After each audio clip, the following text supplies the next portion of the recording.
In this video, I'll give you the highest risk, highest reward quarterbacks to target in 2024 fantasy redraft leagues. I'm Jim Coventry of RotoWire. Well, does the reward and the risk have any greater distance than that of Anthony Richardson of the Indianapolis Colts?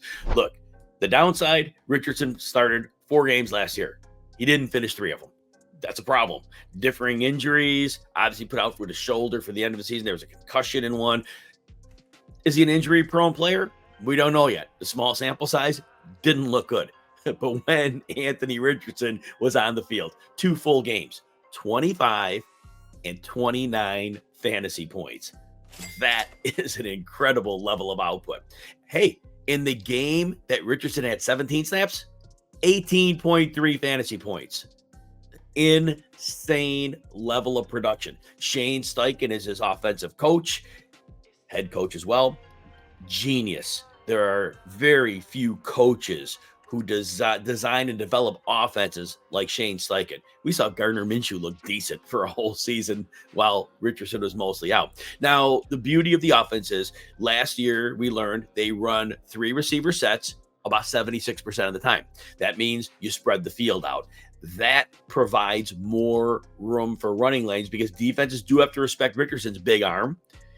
Michael Pittman, alpha level receiver in terms of possession plus. Josh Downs, great slot receiver, could play some outside. They draft Adonai Mitchell. That said, Richardson has Jonathan Taylor in the backfield. Defenses are not going to know what to do with that. When the RPO looks come, the linebackers, what do? Do they chase Richardson? Do they chase Taylor? Do they worry about the pass? There's going to be indecision by the defenses. And that means Anthony Richardson's going to have excellent opportunity with his wonderful coaching of Shane Steichen to potentially, as the words say, break fantasy football. But I'm telling you this, because of the high risk because of the injuries last year, and I know we don't like taking another quarterback when we take the 6th quarterback off the board, which Richardson usually is, 5th or 6th, I should say. In this case, I would take the quarterback 13, 14, 15, somewhere in there as a hedge for injury because it was just too much last year. So whether you go Kirk Cousins, something along that line, maybe you trust Justin Herbert a little bit, but take a hedge just in case. All right, next quarterback, high risk, high reward. Kyler Murray of the Arizona Cardinals. Kyler Murray was coming off an ACL last year and didn't play till week 10. Yet, Murray had between 19.5 and 26 fantasy points in 7 of 8 games. And that was with Marquise Brown missing time, Michael Wilson missing time. Trey McBride was often the de facto number 1 receiver in the offense, and Murray was putting up those kind of points. Now, coming back from an ACL, the rushing wasn't going to be what we normally would get from Kyler Murray. Yet in 8 games, he averaged 30 rushing yards a game. That is a significant place to start. Between 24 and 49 yards in his last 4 games. Yet this year, we're excited about the offense for the upside for Murray because you bring in Marvin Harrison as a true X receiver. Michael Wilson had at least 56 yards in 5 of his first 8 games with backup quarterbacks. He had Clayton Tune, he had Joshua Dobbs. The last 2 games of the season, after Wilson really recovered from that injury, had played 2 games and did nothing. Last 2 games at Murray, 65 yards per game. McBride's in the mix. James Conner had his 2 good receiving games of the year when Kyler Murray was back. Now the downside. And I know it was 1 injury that cost the time over 2 seasons, but Murray missed 6 games in 2022 with the ACL, and then obviously only played 8 games last year. It was 1 injury, so sometimes we don't want to, ding somebody twice for 1 injury.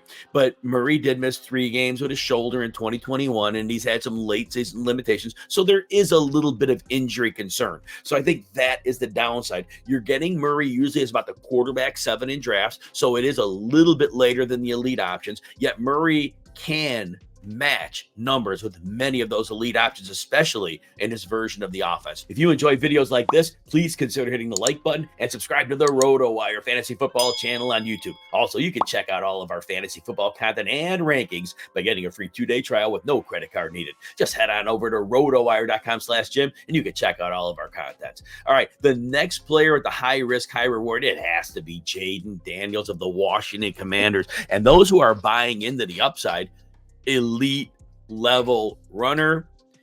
We saw the ability, great downfield arm. Those are two things that play very well at the NFL level. So if you're buying into Jayden Daniels, you're buying into that. Now, there are a lot of people that say Cliff Kingsbury got a lot out of Kyler Murray in Arizona. I tend to think that Kyler Murray did well despite Cliff Kingsbury, who runs a very predictable, basic offense that defenses figure out quickly. But that said, Jayden Daniels has similarities to Murray. Not the same guy in a lot of ways, but the hyper ability on the ground, and Murray can get the ball downfield. So there's a little bit of similarity, but the whole point is this: Jayden Daniels, if it breaks right for him, has massive upside. The downside, and it's concerning. As a runner, Jayden Daniels never tried to avoid contact in college, and sometimes you just can't unlearn that. Well, Jayden Daniels at the combine weighed in at 210 pounds. Seriously, if you look at Jayden Daniels, he might be 190. He is a very slight player. Now, in college, you get hit, you're getting hit by boys. In the NFL, you are getting hit by men. Surviving many hits that a quarterback's taking on at a slight frame, very problematic. The other thing I worry about, Jayden Daniels had 40 touchdowns in college last year. But remember, Daniels was a starter since 2019. And before last year, he never had more than 17 touchdowns in a season. So he had a perfect situation. He was, first of all, had a lot of experience. He was a man against boys. He had a great receiving group. He had a great offensive scheme. Was it that? Or did he truly put it all together in the last year? That's why Jayden Daniels is high risk, high reward.